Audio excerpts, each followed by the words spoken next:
모든 것이 하나님의 은혜임을 다시 한번 생각하게 해주셔서 감사합니다.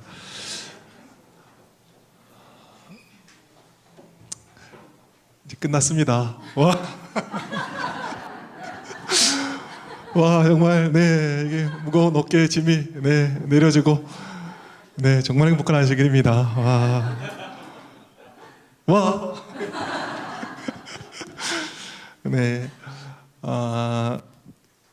제가 이렇게 부산에 비행기에 올랐는데 살짝 걱정됐습니다. 사투리가 얼마나 많이 이렇게 나오는데 내가 말이 통할까 싶더라고요. 그래서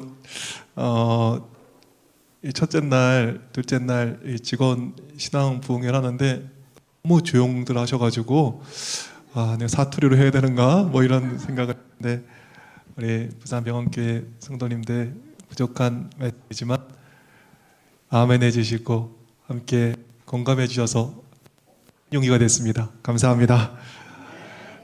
더불어서 우리 오철 목사님과 사모님 또 목회실 식구들이 얼마나 잘 손님 대접을 해주시는지 제가 서울 가가지고 걱정입니다. 이렇게 어떻게 나는 손님 대접해야 될까?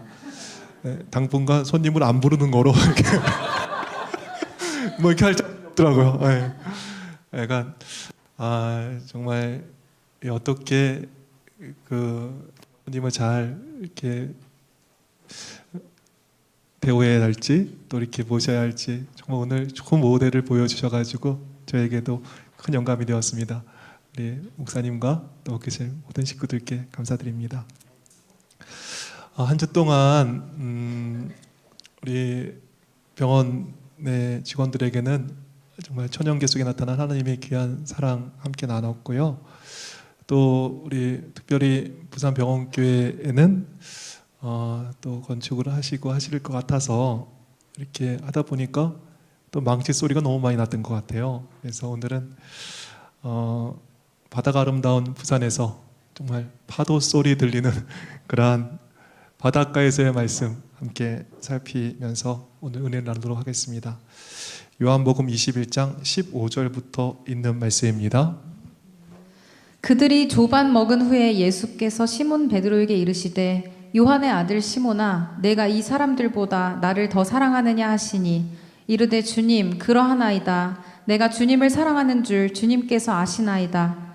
이르시되 내 어린 양을 먹이라 하시고 또 두 번째 이르시되 요한의 아들 시몬아 내가 나를 사랑하느냐 하시니 이르되 주님 그러하나이다. 내가 주님을 사랑하는 줄 주님께서 아시나이다. 이르시되 내 양을 치라 하시고 세 번째 이르시되 요한의 아들 시몬아 내가 나를 사랑하느냐 하시니 주께서 세 번째 내가 나를 사랑하느냐 하심으로 베드로가 근심하여 이르되 주님 모든 것을 아시오매 내가 주님을 사랑하는 줄을 주님께서 아시나이다.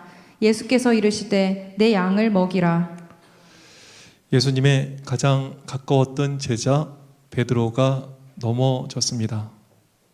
베드로가 넘어졌을 텐데 우리 중에 넘어지지 않을 사람이 몇이나 되겠습니까? 넘어지고 낭망하고 실패하는 것이 우리 신앙의 길인지도 모르겠습니다. 그런데 다행히 성경이 말하는 의인은 어떤 사람입니까? 잠언 24장 16절입니다. 대저 의인은 7번 넘어질지라도 다시 일어나려니와 악인은 재앙으로 인하여 엎드러지느니라. 넘어지지 않는 사람이 의인이 아니라 이런저런 일로 넘어짐에도 불구하고 다시 일어서는 사람, 그 사람이 의인이라 그랬습니다. 특별히 7번 넘어진다 이렇게 얘기를 했습니다. 7번 넘어질지라도 다시 일어서면 의인이라고 했습니다. 7이 무슨 수라 그러죠? 완전수. 완전히 넘어진 것처럼 보이는 그곳에서 다시 일어서는 사람, 그 사람은 의인입니다. 7번, 즉 완전히 넘어져서 이제는 안 될 것 같은데 하는 그곳에서도 다시 일어서는 사람은 의인임을 기억하고 우리 어떤 형편에서도 다시 일어설 수 있는 우리 모두가 되기를 간절히 바라겠습니다. 오늘 본문에 나오는 베드로도 예수님을 3번이나 부인했습니다. 세 번째는 어떻게 부인했을까요? 세 번째는 저가 저주하며 맹세하여 가로되 내가 그 사람을 알지 못한다 그랬습니다. 완전히 넘어진 사람처럼 보였습니다. 정말 건널 수 없는 강을 건넌 것처럼 보였습니다. 그런데 그런 베드로도 다시 회복되고 예수님의 제자로 쓰임 받았습니다. 어떻게 실패한 베드로가 회복되고 다시 쓰임 받을 수 있었을까요? 오늘 회복된 베드로에게 있었던 세 가지를 살펴보도록 하겠습니다. 첫 번째, 베드로에게는 무엇이 있었습니까? 베드로에게는 뭐가 있었는지 우리 담임께서 읽어주시죠. 너무 수고 많으셨습니다. 담임 선생님 감사합니다. 와, 이제 내내 제 설교에 봐주셨어요. 베드로에게는 회복시켜 주시는 예수님이 계셨습니다. 베드로에게는 회복시켜주는 예수님이 계셨습니다. 베드로의 상태는 어땠는데 회복하지 못할 것 같았습니다. 완전히 예수님을 부인했습니다. 그래서 이 베드로의 상태를 시대의 소망은 이렇게 기록하고 있습니다. 베드로는 그리스도를 모욕했으며 그의 형제들의 불신을 일으켰다. 그들은 베드로가 전에 저희 중에서 가졌던 그 같은 지위를 차지하도록 용납되지 못하리라고 생각했고 그 자신도 그가 가졌던 신임을 잃어버렸다고 생각했습니다. 다른 사람들이 다 어떻게 해요? 베드로가 예전처럼은 될 수 없을 거야 이렇게 생각했다는 거예요. 저 사람은 예전같이 회복되기는 어려울 거야. 다 그렇게 생각했습니다. 더욱 안타까운 것은 베드로 자신도 나는 예전처럼은 될 수 없을 거야 이렇게 생각을 했습니다. 그런데 도무지 방법이 없을 것 같은 거기에 예수님께서 찾아오십니다. 그리고 질문을 하십니다. 내가 나를 더 이 사람들보다 사랑하느냐?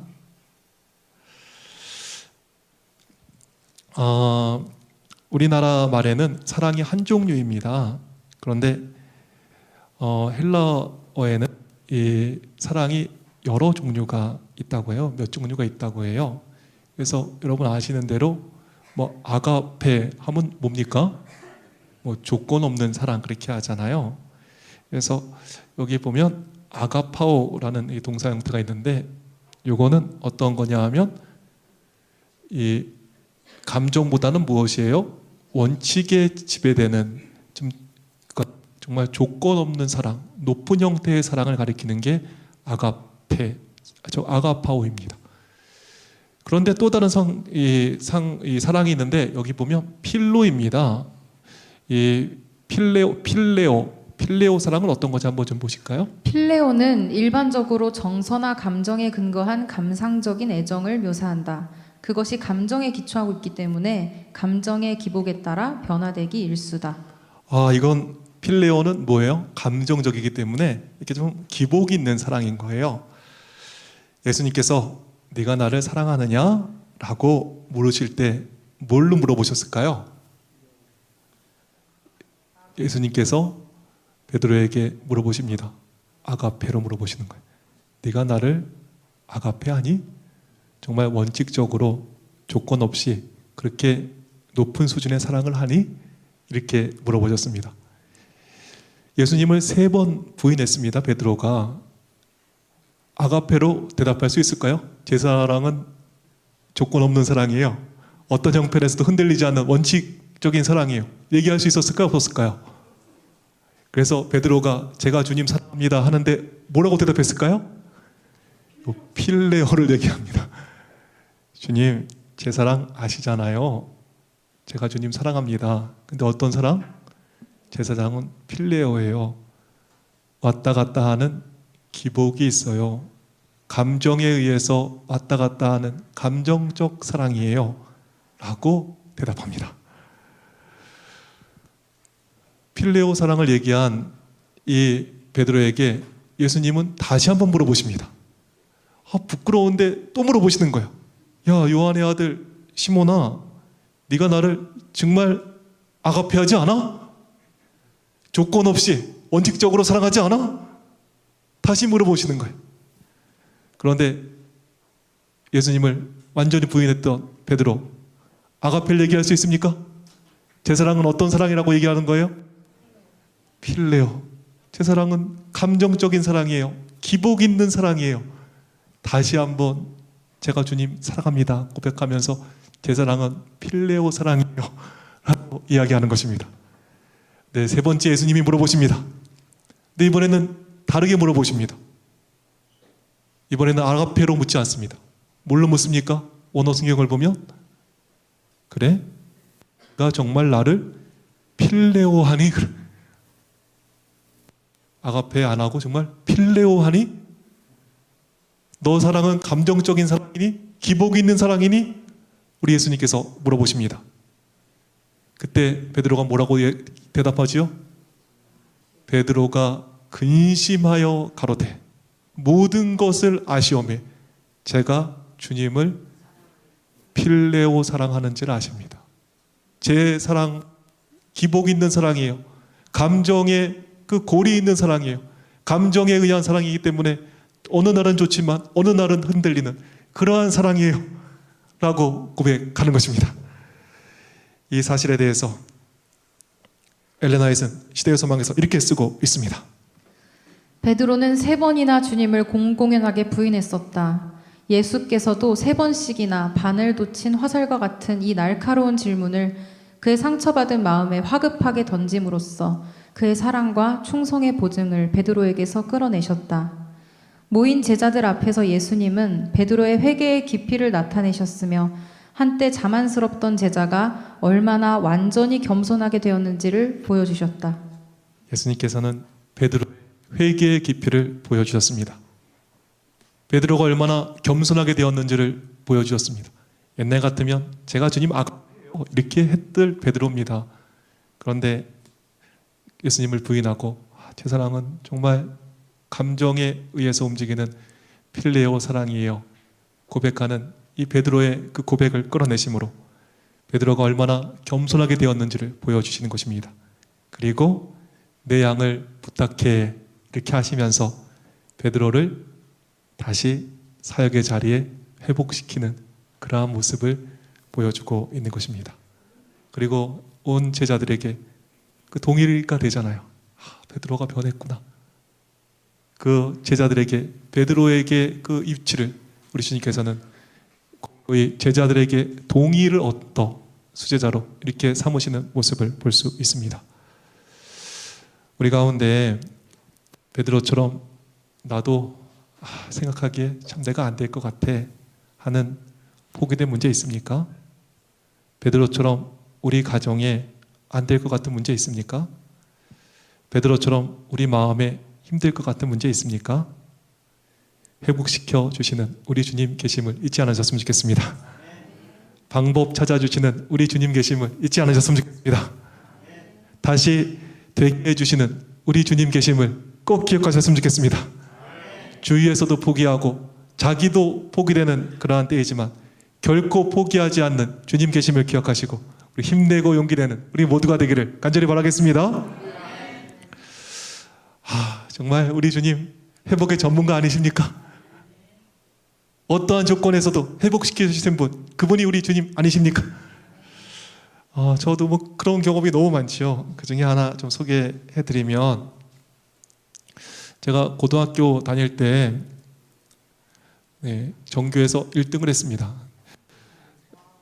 네, 이게 놀라진 않죠. 그래서 너무 공부 잘하게 생겨가지고. 네. 근데 제가 이렇게 전학을 갔는데 이게 안식일을 지키느냐고. 근데 아무리 이 시험을 못 봐도 이 친구들이 너무 좋은 거예요. 이 전학생 기 세워주느냐고 항상 더 못 봐주는 거예요, 저보다. 그래서 2등이 안 됐습니다. 참 우리 친구들이 너무 좋았어요. 그런데 그때 뭐 시골 생활 뭐 이런 게 이제 있었습니다. 저도 고등학교 졸업하고 나도 농사를 지어야겠다 이런 생각을 했습니다. 그리고 고등학교 졸업하고 대학을 안 가고 정말 농사를 졌습니다. 아마 오이 농사 이렇게 열심히 했더니 정말 100만 원 벌었습니다. 왜 이렇게 참 어려운지. 뭐 느타리 농사 하니까 그때 우루과이 라운지인가 뭐 생겨가지고 막 고생을 했습니다. 그래 뭐 군대에서 또 오라 그래가지고 잠깐 뭐 대학을 다니다 뭐 결국에 군대를 갔습니다. 그런데 군대에 이렇게 갔다 오니까 희한하죠. 부모님 생각이 나는 거예요. 참 뭐 철이 좀 드는 것 같아요. 그래서 이렇게 교회에서 이렇게 저 대균이는 뭐 하려고 저러냐고 이렇게 하시면 저희 어머니께서 뭐 알아서 하겠지요 하면서 항상 저를 믿어주셨습니다. 그리고 뭐 제 선택에 대해서 제 대학을 안 가고 하는 거에 대해서 뭐 이렇게 항상 존중을 해줬어요. 그러니까 네가 마음대로 하렴. 전 그렇게 못할 것 같아요. 지금 애를 키워보니까. 근데 그런 어머니가 너무 좀 짠한 생각이 들더라고요. 그래서 제가 군대 제대하고 한번 여쭤봤습니다. 어머니, 뭐 저한테 바라는 것 좀 없으세요? 그랬더니 어머니가 이렇게 저를 쳐다보시더니 야, 너는 신앙심도 있고 그런 것 같은데 한번 신학을 정식으로 공부해보면 어떻겠니? 이렇게 말씀하시는 거예요. 목사가 되어야 하는 얘기는 아니다. 그런데 한번 좀 정식으로 공부하면 좋겠어. 이런 얘기를 하시는 거예요. 제가 어머니 소원이 뭐예요? 하는데 그 소원 딱 하나를 말씀하시는데 그거 좀 들어드리고 싶더라고요. 내가 뭐 내가 될 건 아닌데 그래 한번 내 공부라도 해보자. 이런 생각이 들었습니다. 그리고 신학과 시험을 응시했습니다. 그때 영어하고 성경 시험을 보게 되었는데 이게 시간은 얼마 안 남고 뭘 공부해야 될지 모르겠는 거예요. 예전에는 공부 잘했다 하잖아요. 너무 오랫동안 농사짓고 해가지고 기억나는 게 없는 거예요 도대체. 근데 도대체 어떻게 시험을 볼지 너무 막연한 거예요. 이 성경인데 뭐 성경이 한두 개지 이게 뭐 어디서 봐야 될지. 영어를 공부한다고 오르는 것도 아니잖아요. 그런데 제가 감사하게도 이 엉망진창이 된 도무지 가망성이 없는 저의 삶을 가지고 어디로 가야 될지는 알겠더라고요. 그래서 그때 기도를 많이 했던 것 같습니다. 그런데 시험 보기 이틀 전입니다. 참 신기하죠? 갑자기 기본교리 27을 보고 싶은 거예요. 그 두꺼운 책을. 그리고 뜬금없습니다. 거기 히브리어 헬라어가 나와요. 이렇게 얘기하면 침하면 헬라어로 뭐지요? 뭐 밥티조, 뭐 담그다 이런 게 있잖아요. 교회하면 에클레시아 뭐 이런 게 있습니다. 이거를 처음부터 끝까지 쭉 읽으니까 이상하게 그게 정리하고 싶은 거예요. 그래서 정리했더니 A4지 한 장 정도 되고요. 기본교리 27에 나오는 뭐 포도주가 뭐냐, 뭐 이런 게 뭐냐 이렇게 나오는데 이게 한 장 정도 되더라고요. 그래서 제가 이렇게 공부를 하고 있었습니다. 근데 신학과 같이 공부 시험 보는 친구들이 제 머리를 탁 치더니 야, 너가 아무리 경쟁자지만 내가 안타까워 그런다. 그래서 뭐가? 그랬더니 헬라어는 한두 개 안 나온다는 거예요. 그럼 뭐가 나오는데? 그랬더니 야, 그 2300주야. 그런 거 해야지. 그 요한계시록에 나오는 그 7개 해야지. 이게 지금 나오겠냐고. 이건 배우지도 않았는데 안 나온다고. 야, 내가 너무 안타까워서 얘기를 한다고. 빨리 2300주야 공부하라는 거예요. 그런데 참 신기하죠. 제가 이렇게 히브리어 헬라어 이거 공부하고 싶은 거예요. 그래서 A4지 한 장을 보고 시험에 들어갔습니다. 첫 시험, 영어 시험이 되었습니다. 아예 모를 줄 알았어요. 그런데 아는 문제가 있습니다. 그래서 이렇게 썼습니다. 근데 문제가 있더라고요. 이렇게 OMR 카드라고 답안지에다가 쓰는 게 아니라 이렇게 시험지에 쓰는 게 아니라 이렇게 옮겨 적어요, 뭐를. 근데 제가 너무 오랜만에 펜을 잡으니까 이걸 덜덜 떨리는 거예요. 그리고 이게 3번쯤 쓰다 보니까 꼭 밀려 쓴 것 같아요, 이게. 그리고 10번쯤 한 거 보니까 또 잘못 마킹을 한 것 같아요. 이게 손이 떨려서 이게 마킹이 안 되더만요. A, B, C, D 찍는 이렇게 쓰는데 그거 못 하겠더라고요. 제가 어르신들이 운전면허가 가지고 왜 떨어지는지 알았습니다. 이게 볼펜 잡고 이게 옮겨 적기가 참 어렵더만요. 이렇게 그래서 아는 문제를 이렇게 하다 보니까 갑자기 그러는 거예요. 5분 남았습니다. 그러는 거예요. 제가 너무 오랜만에 시험을 보다 보니까 시간이 이렇게 짧은 줄 몰랐습니다. 5분 남았는데 뭐 못 푼 문제가 뭐 다 거의 못 푸는 거예요. 반 이상을 못 풀었습니다. 어떻게 하면 될까요?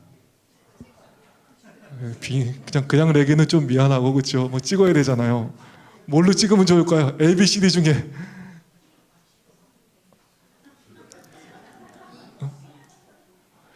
근데 갑자기 이게 빈칸을 쫙 보니까 정말 그전에는 이렇게 붙고 싶은 마음이 없었는데 빈칸을 보는데 갑자기 꼭 붙고 싶은 생각이 들더라고요. 이거 꼭 시험 붙었으면 좋겠다. 하늘의 음성인 그래서 그대로 적었어요. 그래서 이렇게 보면은 여기 C는 콕 발음이 나잖아요. B는 B, D는 터, 꼭부터 앞자를 따가지고 CBD 이렇게 적었습니다. 그래, 근데 CBD 콕부터 이렇게 앞자를 쓰고 났더니 이번에는 정말 꼭 붙고 싶더라고요. 정말 꼭 붙고 싶은 생각이 더 드는 거예요. 그래, 꼭 붙어라. 그래가지고 어떻게 했어요? CCCCBD 꼭꼭꼭꼭 붙어 이렇게 썼습니다. 근데 그렇게 쓰고 났더니 정말 너무너무 붙고 싶은 거예요. 이번에는 그래 꼭 좀 붙어라. 그래서 꼭꼭꼭꼭꼭꼭 붙어. 그래서 CCCCCBD 이렇게 찍고 왔습니다. 떨어졌는가 보다 하고 이제 나왔는데 그때 외국에서 같이 이렇게 외국에서 공부하던 친구들이 같이 시험을 봤어요. 하학내 오시진 이런 친구들인데 오시진 걔는 영어를 잘해가지고 하버드에 전에 장학금으로 생으로 갈 만큼 영어를 잘했습니다. 근데 걔네들이 그러는 거예요. 야, 이번에 답이 좀 이상하지 않니? 왜 이렇게 C가 많니? 이렇게 답이 맨 끝에는 전부 다 C 대 C. 제가 시험을 우수하게 치렀습니다. 그리고 성경 시험이 다가왔습니다. 이렇게 앞에서 뒤에서 이렇게 있는데 탄식 소리가 들리는 거예요. 어려운 게 나왔는가 보다. 2300주야가 또 나왔는가 보다. 근데 제가 시험을 보면서 숨이 먹는 줄 알았습니다. 풀면서 50문제 중에 40문제 이상 히브리어 헬라어만 나온 거예요. 헷갈릴 것도 없더라고요. 왜 그거만 공부했으니까. 헷갈릴 게 없어가지고 붙었습니다. 그리고 농사 짓다가 신학과 붙어가지고 지금 목사 일을 하고 있습니다. 정말 인생을 함부로 결론 낼 게 아닙니다. 자신도 안 될 것 같고 남들도 안 될 것 같은데 회복시켜주시는 주님 계시니까 되는 것입니다. 저는 너무나 좋아하는 영화 한 편이 있는데 그 줄리아 로버츠가 리차드 기어와 함께 나온 프리티 우먼이라는 그러한 영화가 있습니다. 줄리아 로버츠가 이 거리 창녀로 등장합니다.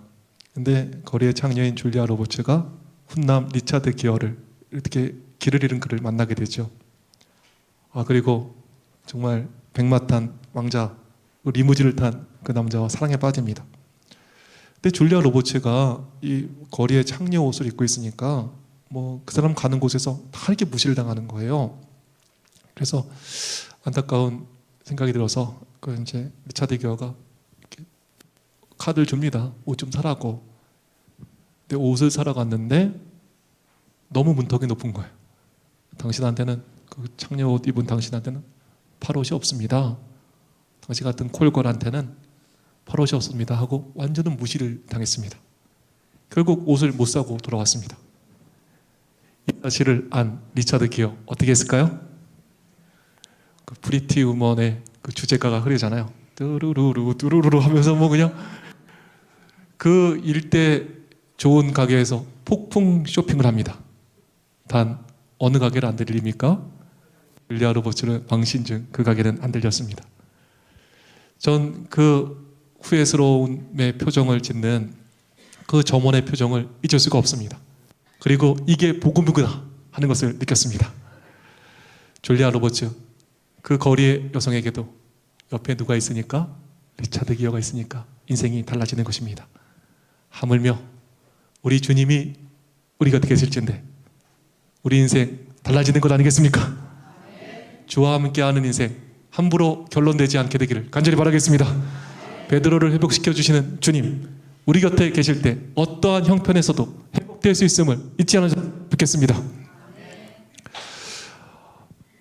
제가 불렀던 찬양, 그런 찬양이 있어요.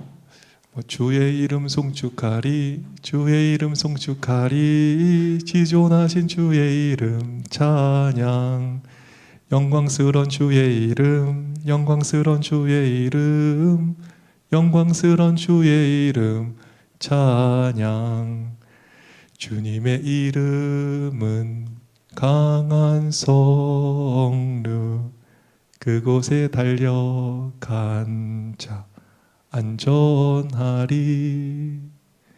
주님의 이름은 강한 성루, 그곳에 달려간 자 안전하리. 주님께 달려간 자 어떠한 문제 가운데서라도 안전할 것입니다. 사단의 어떠한 공격에서도 보호될 것입니다. 베드로를 지키시고 베드로를 회복시켜 주시는 우리 주님, 우리 곁에 계심을 잊지 않으시고 어떠한 형편에서도 힘과 용기 내는 모두가 되기를 간절히 바라겠습니다. 베드로에게는 회복시켜 주시는 예수님이 계셨습니다. 그리고 회복된 베드로에게는 또 무엇이 있었습니까? 베드로에게는 현재형의 사랑이 있었습니다. 베드로에게는 현재형의 사랑이 있었습니다. 시대의 소망에는 이런 말씀이 있습니다. 그리스도께서 베드로에게 하신 질문은 깊은 의미가 있었다. 그분은 제자 되는 일과 봉사하는 데 있어서 단 한 가지 조건만을 말씀하셨다. 내가 나를 사랑하느냐고 말씀하셨다. 이것이 필수적인 자격이다. 비록 베드로가 다른 모든 것은 소유했다 할지라도 그리스도에 대한 사랑이 없었다면 그는 주의 양떼를 돌볼 충실한 목자가 될 수 없었을 것이다.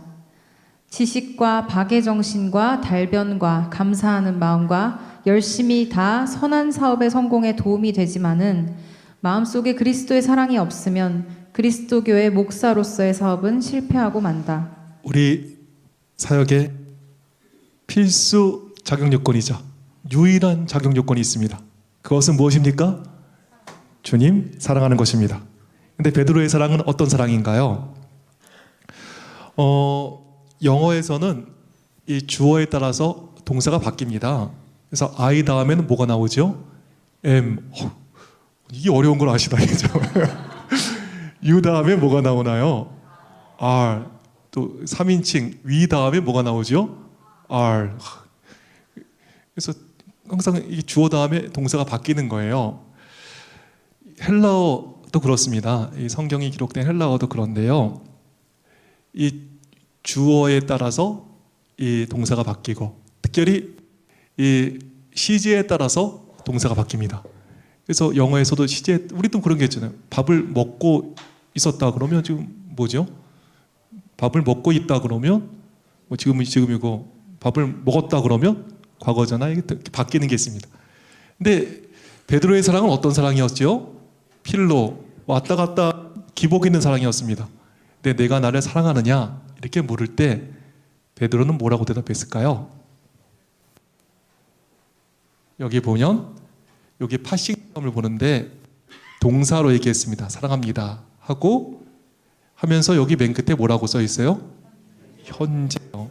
저 영어 헬라어 단어를 보면 필로, 저거는 현재형인 것을 알 수 있습니다. 예전에 사랑의 반대말은 뭐 미움 그랬는데 그게 좀 바뀌었다는 거예요. 그래서 뭘로 바뀌었다 그랬더니 사랑의 반대말은 뭐 무관심이다 뭐 그러더라고요. 근데 그게 또 바뀌었다는 거예요. 뭘로 바뀌었냐 그랬더니 이렇게 바뀌었대요. 사랑의 반대말은 사랑했었노라였다고 뭐 이렇게 얘기하더라고요. 그런데 베드로는 죄를 지었습니다. 부족했습니다. 변덕스러운 사랑을 하고 있습니다. 그런데 베드로의 사랑은 어떠한 사랑입니까?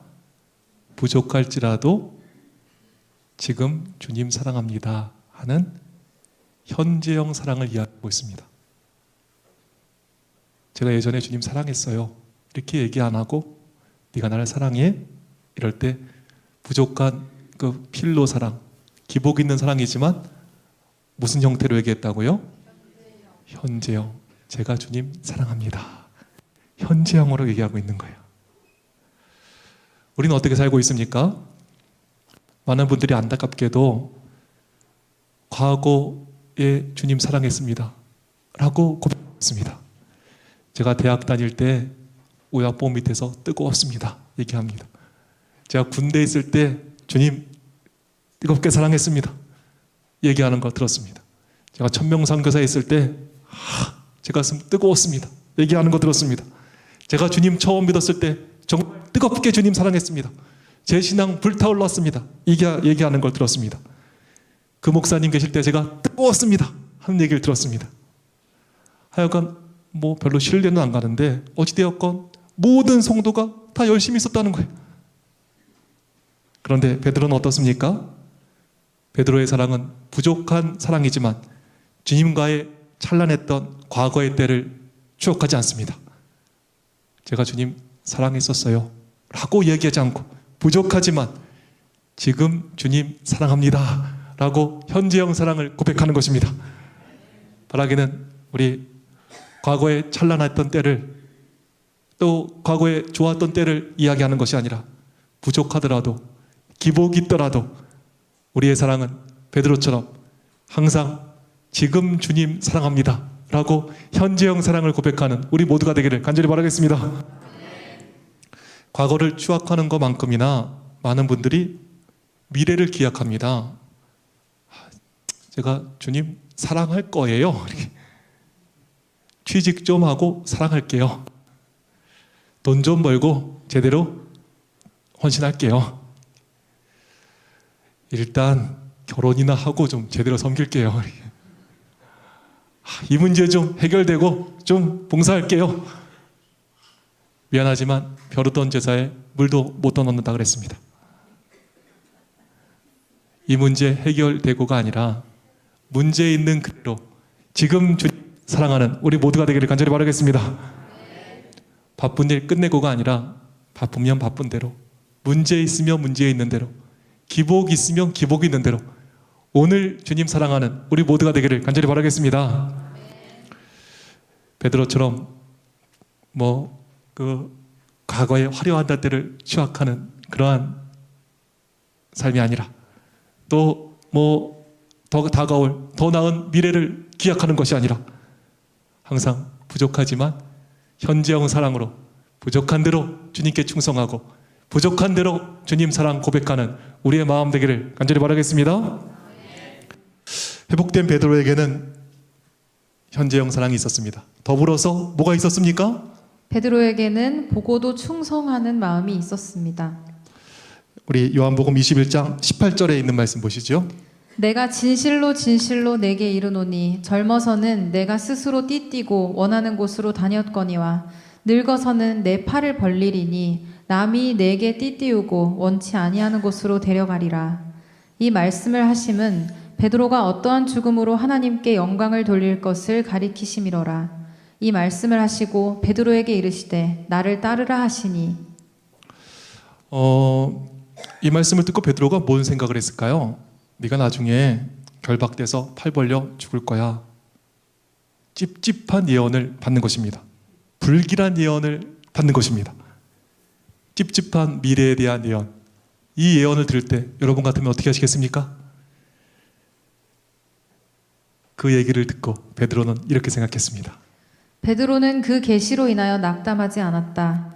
그는 주를 위하여 어떤 죽음이라도 단 마음으로 감수하겠다고 생각했다. 베드로는 어떻게 했습니까? 어려움 보여주니까 오히려 충성했습니다. 어려움 보여주니까 내가 이거 보여진 어려움 보고 단 마음으로 감수하겠다고 생각했습니다. 무당 푸닥거리 하는데 가보십시오. 미래를 보여줍니다. 그럼 어떻게 하죠? 미래의 어려움을 피하기 위해서 별의별 일을 다 합니다. 물에 가지 말라 그러면 물에 안 가고 부적 가지고 다니고 굿하고 이사 선업날하고 하여간 순탄한 길, 어려운 길 안 가려고 별의별 일을 다 하는 것입니다. 사명이고 오름이고 없습니다. 그냥 어떻게 하든 편하면 최고인 것입니다. 근데 예수님의 수제자 베드로는 달랐습니다. 그는 어떻게 했습니까? 그는 부족했지만 그는 다른 것이 있었습니다. 어려움 보여주니까 단 마음으로 감수하겠다고 생각했다. 이 마음이 우리 마음 되기를 간절히 바라겠습니다. 저도 벌써 목회한 지 이제 20년 이렇게 뭐 넘었는지 뭐 그런 것 같아요. 예전에 멋모르고 했다면 이제는 예전에 보지 못했던 그 목회의 어려움이 보일 때가 있습니다. 정말인지 목회를 하다 보면 그 성도들의 상태가 그렇게 좋지 않은 것을 보게 됩니다. 고집불통 성도도 있고 속 좁은 성도도 있습니다. 목사님들만의 유머가 있습니다. 이 목사님들끼리 그냥 하시는 유머예요. 그래서 목사님들끼리 이렇게 만났는데 목사님께서 자기는 하늘나라를 안 가겠다는 거예요. 그래서 왜 하늘나라를 안 가시냐고 그랬더니 오늘 배운 대로 요한계시록을 보면 하늘에는 몇 장로가 있습니까? 10명 장로님도 힘든데 24장로가 있는데 어떻게 하늘나라를 가겠냐고. 난 하늘나라 안 간다고 이렇게 목사님들께서 이렇게 농담을 하세요. 이 교회는 아니겠지만 정말 독하신 장로님들도 여러 명 있으시더라고요. 네, 집사님들도 웃을 게 아닌 게 집사님들도 참 특이하신 분들이 계십니다. 별것도 아닌 거에 삐지고 때론 세상 사람보다 더 이기적인 거예요. 제가 말을 못하겠어요. 말 잘못했다가 삐질까 봐. 처음에는 내가 좀 교회를 잘못 만났는가 보다. 다른 교회 가면 좀 행복한 목회를 해야지. 다른 교회 가서 좋은 성도들하고 좀 잘 지내야지. 다른 교회 가도 별반 다르지 않더라고요. 뭐 성도들이 다 그런 것임을, 뭐 죄인 모이는 곳임을, 죄인 구하러 오신 것을 우리가 성경에서 읽듯이 교회에서 보는 것입니다. 저는 소망합니다. 베드로처럼 모든 것이 보여도 그 모든 것을 감내하겠다는 마음 저에게 있게 되기를 소망합니다. 전 청년 담당 목사도 여러 번 했습니다. 이 시대 안에 우리 주님 오시는 것이 우리의 소망이죠. 근데 그것이 안 되면 다음 세대로 신앙이 전승되어야 되는 것을 믿고 있습니다. 그런데 그래서 책임감을 가지고 청년 사업을 해보면 청년들을 뭐 아침 이슬 같다 그러잖아요. 그래서인가요? 햇볕 조금 나가지고 목마르면 없어집니다. 바람 조금 불어서 흔들면 사라집니다. 정말 청년들이 거지 같습니다.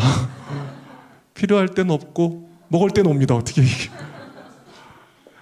젊은이 사역을 하면서 어려움을 이렇게 예상되고 보이니까 정말 주춤할 때가 있습니다.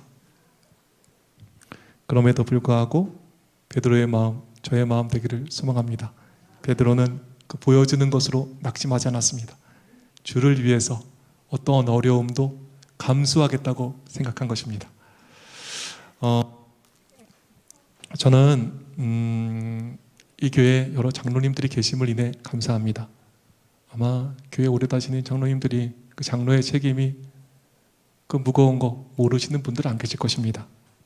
그런데도 그 장로의 책임을 이렇게 맡아주시는 장로님들이 계셔서 얼마나 감사한지요. 집사님들 굳은 일 다 하시잖아요. 그런데 그 집사님들이 아직 여기 봉사하고 계시는 것입니다. 집사님 혹시 계신가요? 여기 어디 계시나요? 저 예전 교회 이렇게 보니까 직원의 선정을 못하는 것이 왜 그런가 봤더니 수석 집사를 못 뽑아가지고 너무 진통을 하고 발표를 못하는 걸 봤습니다. 이 교회 수석 집사님이 계심을 인해 얼마나 감사한지요.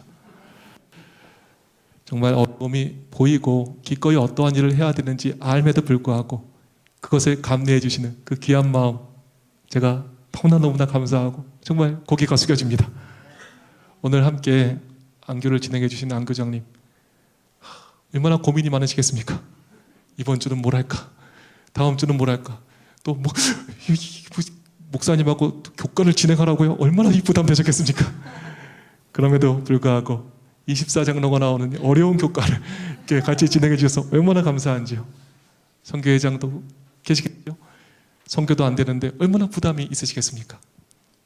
학생들을 지도하시는 학생반 교사도 계시겠습니다.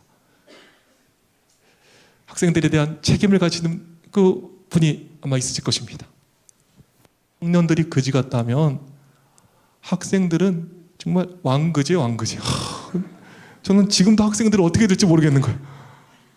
근데 누군가 그 학생들에 대한 부담을 갖고 계신 것을 볼 때 얼마나 감사한지. 그 모든 것을 떠나서 안식 교인으로 산다는 것은 쉬운 일이 아닙니다. 먹는 것부터 시작해서 결혼하는 거 쉽지 않습니다.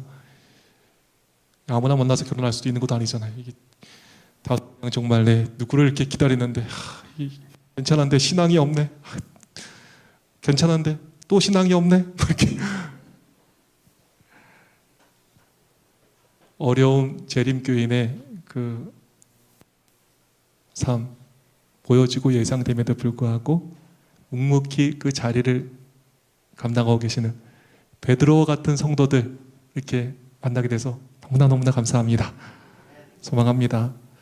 우리 베드로처럼 어려움 보여줘도 도망 안 가는 마음, 우리의 영원한 마음 되기를 간절히 바라겠습니다. 오늘 정리하겠습니다. 자기도 안 될 것 같고 남들도 안 될 것 같은 그러한 때 베드로는 회복되었습니다. 어떻게 회복됩니까? 하나, 베드로에는 회복시켜 주시는 예수님이 계셨다. 둘, 베드로에게는 현재형 사랑이 있었다. 셋, 베드로에게는 보고도 충성하는 마음이 있었다.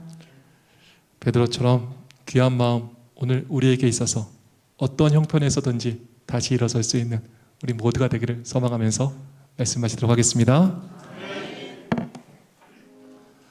하늘 계신 아버지 하나님, 우리 부족하여 자주 쓰러지지만 우리 곁에 계셔서 우리 일으켜 세워주시고 회복시켜 주시니 감사합니다. 오늘 베드로의 그 고백처럼 우리 부족하지만 늘 현재형 사랑으로 주님 사랑할 수 있는 우리 모두가 될 수 있도록 축복하여 주시옵소서. 과거에 화려했던 때를 얘기하는 것이 아니라 또 미래에 더 나을 것 같은 때를 기약하는 것이 아니라 부족하지만 있는 그대로 지금 주님 사랑하고 지금 주님 섬기는 우리의 신앙 될 수 있도록 축복하여 주시옵소서. 특별히 어려움 보고도 도망 안 간 베드로처럼 우리 어려움이 예상되는 곳에서 기꺼이 십자가를 지고 전진하는 우리의 신앙 될 수 있도록 축복하여 주시옵소서. 성도들의 삶에도 복을 주셔서 우리 주님 섬기고 이웃들과 나누는데 조금도 부족함이 없도록 축복하여 주시옵소서. 부산 병원교회 모든 것을 주님께서 하시겠사오니 가장 필요되는 것들 주께서 채워주시고 주로 말미암아 더욱 부흥하는 교회, 더욱 많은 영혼을 구원하는 그러한 교회 되도록 해주시기를 바라오며 사랑이 많으신 예수님의 이름으로 기도합니다.